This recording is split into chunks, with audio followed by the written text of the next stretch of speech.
Once upon a time, in the heart of the jungle, there lived a fierce lion named Leo. Leo was the king of the jungle, and all the animals respected him. He was a great protector, always keeping an eye out for any danger that may come their way. One day, a group of monkeys were playing in the trees when they heard a loud roar coming from the other side of the jungle. They quickly climbed down to the ground and ran to find Leo. "Leo! Leo!" they shouted. "Did you hear that loud roar? What could it be?" Leo lifted his head and listened carefully. He could hear the sound of leaves rustling and twigs snapping. It was definitely something big. "I'll go check it out," Leo said, his voice deep and intimidating. "Stay here and stay safe." Leo trotted through the jungle, his muscles rippling as he moved. When he arrived at the source of the noise, he found a group of poachers trying to capture a baby elephant. "Hey!" Leo roared, his mane fluffing up in anger. "What do you think you're doing?" The poachers turned around and saw the huge lion standing in front of them. They were scared, but they didn't back down. "We're just trying to catch this elephant," one of them said, holding up a net. "That's not going to happen," Leo said, taking a step forward. "I'm the king of the jungle, and I won't let you harm any of my animals." The poachers looked at each other nervously. They knew they were no match for Leo. They quickly dropped their nets and ran away as fast as they could. Leo turned to the baby elephant, who was now safe and sound. "You're okay," he said, nudging the little one with his nose. "Don't worry, I've got you." The animals of the jungle looked up to Leo with admiration and respect. He was their protector, and they knew they could always count on him. Days went by, and the jungle was peaceful once again. Leo was taking a nap in the sun when he heard a voice calling out to him. "Leo! Leo! Wake up!" It was a young lion named Simba. "What is it, Simba?" Leo asked, groggily opening his eyes. "There's a new lion in town, and he's challenging you for the throne," Simba exclaimed. Leo stood up, his eyes narrowing. He had heard about this new lion, and he knew he was going to have to face him. "Let's go," Leo said, his voice filled with determination. Leo and Simba walked through the jungle, their paws making a soft crunching sound on the leaves. When they arrived at the clearing, they saw the new lion waiting for them. "I am Kion," the lion said, his voice deep and powerful. "And I am here to take over as king of the jungle."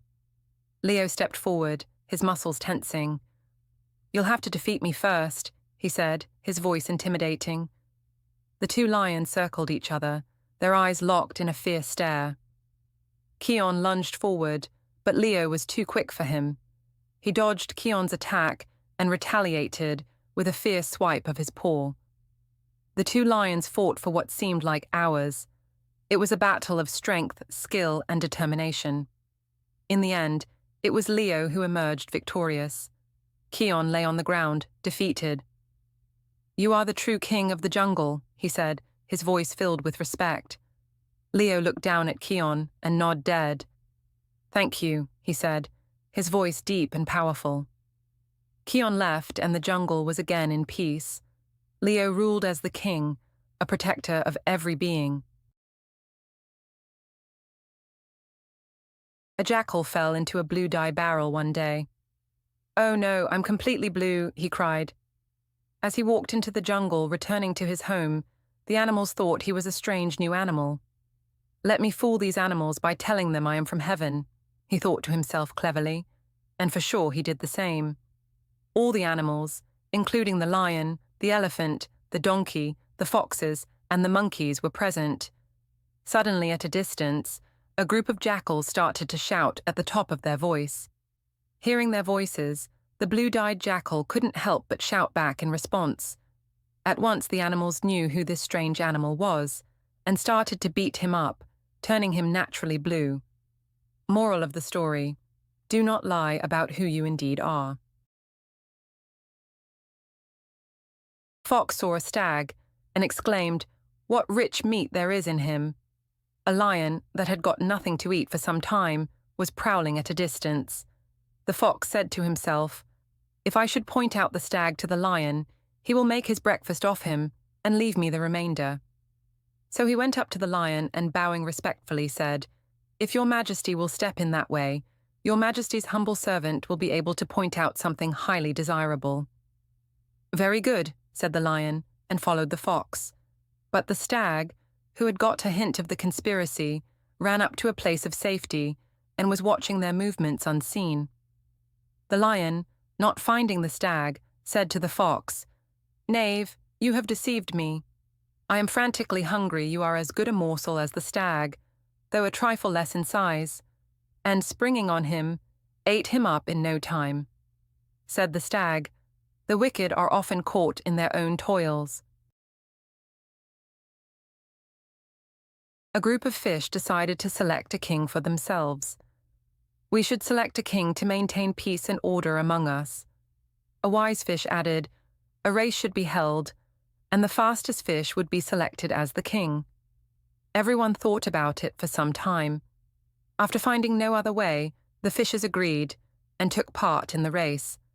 They found that the herring had come first, but the sole felt very jealous and twisted its mouth. Since then, the sole's mouth has remained twisted on one side. This was considered as its punishment. Moral of the story: we should never be jealous of anyone. Once upon a time, a large group of ants gathered at a spot in the jungle. The queen ant had fallen in love with a spot near the pond under a big oak tree.